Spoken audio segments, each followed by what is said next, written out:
నమస్కారం. మన వాళ్ళు పూజలు చేస్తూ కొబ్బరికాయలు కొట్టడం, ఇంటి గుమ్మానికి గుమ్మడికాయలు కట్టుకోవటం ఎందుకు చేస్తున్నారు అనేది నాకేమీ అర్థం కావట్లేదు.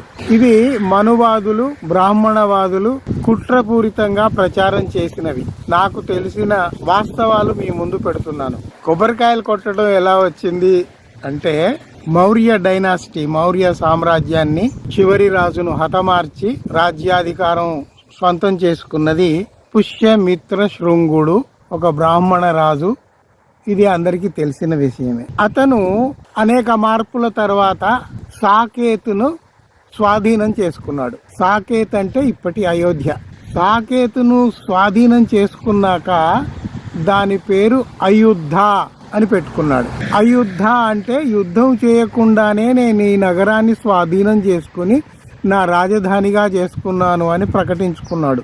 సరే, అది అలా ఉండనియండి. తరువాత ఈయన వైదిక మతాన్ని బలపరచటానికి, దాన్ని బలోపేతం చేయటానికి అప్పటికి బాగా విస్తృతంగా ప్రచారంలో ఉన్న బౌద్ధాన్ని నాశనం చేయాలని అనుకున్నాడు. మరి అంత ప్రచలితంగా ఉన్న బౌద్ధాన్ని నాశనం చేయాలంటే ఎటు చూసినా బౌద్ధ భిక్కులు, బౌద్ధారామాలు, బౌద్ధ శిల్పాలు కనబడుతున్నాయి. సో వాటన్నిటిని నాశనం చేయాలని నిర్ణయించు. తర్వాత ఒక ప్రకటన ఏం చేశాడంటే, ఎవరైతే బౌద్ధ భిక్కువు తల నరికి తీసుకొస్తారో వారికి నేను 100 బంగారు నాణాలు ఇస్తాను అని ప్రకటించాడు. సరే, డబ్బుల కోసం కక్కుర్తి పడేవాళ్ళు కొందరు ఉంటారు కదా, వాళ్ళకి ఈ విలువలు ఏమి ఉండవు. అందువల్ల వాళ్ళు పోయి బౌద్ధ భిక్కులను చంపటము, ఆ తలలు తెచ్చి పుష్యమిత్ర శృంగుడికి చూపించటము, 100 బంగారు నాణాలు తీసుకొని పోవటము జరుగుతూ వచ్చింది. ఇది హాయిగా ఉంది కదా, ఇదొక పని, వ్యాపారము, ఉత్తపుణ్యానికే డబ్బులు వస్తున్నాయి. మనిషిని చంపి తల తీసుకొని పోతే 100 బంగారు నాణాలు అంటే మామూలు విషయం కాదు ఆ రోజుల్లో. అయితే ఇంకా అందులోనే మళ్ళీ కొందరికి ఇంకా కొంత దుర్బుద్ధి పుట్టింది. ఏమిటి అంటే, ఆ తల చూపెట్టి 100 నాణాలు తీసుకొని ఇంటికి వెళ్ళిపోయిన తర్వాత మళ్ళీ అదే తలను మళ్ళీ తీసుకొచ్చి మళ్ళీ మరోసారి చూపించి మరో 100 నాణాలు తీసుకొని పోవటం జరిగేది. అంటే రిపీటెడ్గా ఒకే తల చూపెట్టి 2-3 సార్లు 100 నాణాలు తీసుకొని పోవటం చేసేవారు కొంతమంది. ఈ విషయం ఎలాగో పుష్యమిత్ర శృంగుడికి తెలుసు. అరే, నేను ఇలా మోసపోతున్నానే, ఒకే తలకు ఇన్ని నాణాలు ఇస్తున్నానే అని ఆయన ఏం చేశాడు, ఆ వచ్చిన తలలు అన్ని సేకరించి ఒక చోట పెట్టి తన భటుల్ని పంపి, ఆ నది పేరు గాగ్రా నది ఏదో ఉండింది అప్పుడు పక్కనే, అయోధ్య పక్కన, ఆ నది ఒడ్డుకు పెద్ద బండరాయి వేయించి ఈ తలల్ని ఆ బండకేసి కొట్టేవాళ్ళు. అంటే ముఖ కవళికలు ఏవి గుర్తుపట్టకుండా ముద్దగా అయిపోయేటట్టుగా ఆ ముఖాల్ని, ఆ తలల్ని పట్టుకొని ఆ బండరాయి మీద బాగా కొట్టి వాటికి ఒక ఆకారం లేకుండా చేసేవాళ్ళు. అట్లా ఆ తలలన్నీ ఆ నదిలో పడిపోయి దాని పేరు ఏమైపోయింది, సర్యుక్త్ నది అయింది.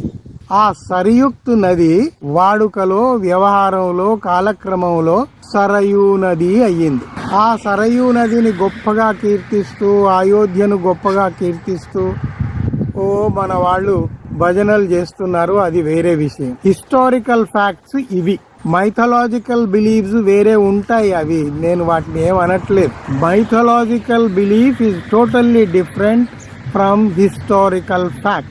నేను ఇందాక చెప్పింది ఇట్స్ ఏ హిస్టారికల్ ఫ్యాక్ట్. తర్వాత ఈ తలలు తెగ్గొట్టి రాజుకు చూపెట్టి 100 నాణాలు తెచ్చుకున్న వాళ్ళు, మరి మేము ఇంత వీరోచితమైన కార్యక్రమం చేశాము అని సమాజంలో అందరికీ ప్రకటించుకోవాలి కాబట్టి ఏం చేసేవాళ్ళు అంటే, వాళ్ళ ఇంటి ముందు తల ఆకారంలో ఉండే ఒక గుమ్మడికాయను ఇంటి గుమ్మానికి, ప్రధాన ద్వారానికి కట్టుకునేవాళ్ళు. అంటే వీ హ్యావ్ అచీవ్డ్ దిస్ అని ప్రపంచానికి చెప్పుకోవటం అన్నమాట. ఆ రకంగా గుమ్మడికాయలు ఇంటి గుమ్మానికి కట్టుకోవటం అనేది వచ్చింది. కొబ్బరికాయలు ఎందుకు కొడుతున్నాము అనేది ఇందాక చెప్పాను. అయితే ఆ తలలకు బదులుగా తర్వాత కాలంలో కొబ్బరికాయలు బండ మీద కొట్టడం అనేది ఆచారం అయింది. ఆ దేవుడికి పూజా గృహములలో కొబ్బరికాయలు కొట్టడం అనే ఆచారం, సంప్రదాయం అట్లా వచ్చింది. అలాగే ఇంటి గుమ్మానికి గుమ్మడికాయలు కొట్టుకునే ఆచారం కూడా ఇలాగే వచ్చింది. అయితే ఈ రెండు ఎందుకు చెప్పానంటే, బౌద్ధాన్ని నాశనం చేసే ప్రక్రియలో బౌద్ధాన్ని నాశనం చేసే కుట్రలో భాగంగా ఇవి జనజీవితంలోకి వచ్చాయి. ఇది చారిత్రక సత్యం. ఇవి తెలుసుకోకుండా మనువాదులు ప్రచారం చేసిన కట్టుకథలు నమ్ముతూ భజనలు చేస్తూ పూజలు చేస్తూ తమకు తామే గొప్ప భక్తులమని మురిసిపోయే వాళ్లను చూసి జాలిపడాలని అనిపిస్తుంది. ఎవరి విశ్వాసాలు వాళ్లకు ఉంటాయి, వాటిని మనం కాదనం. కానీ కనీసం చారిత్రక సత్యాలేమిటి, వాస్తవాలేమిటి అనేది అందరూ తెలుసుకోవాలి. తెలుసుకున్న తర్వాత కూడా మా నమ్మకాలు ఇవి, మేము ఇట్లాగే ఉంటాము అంటే అది వారి, దాన్ని మనం కాదనలేము. సో ఇలాంటి విషయాలు మీరు కూడా ఆలోచిస్తారని మీకు నేను కొన్ని సంగతులు చెప్పాను. సెలవు.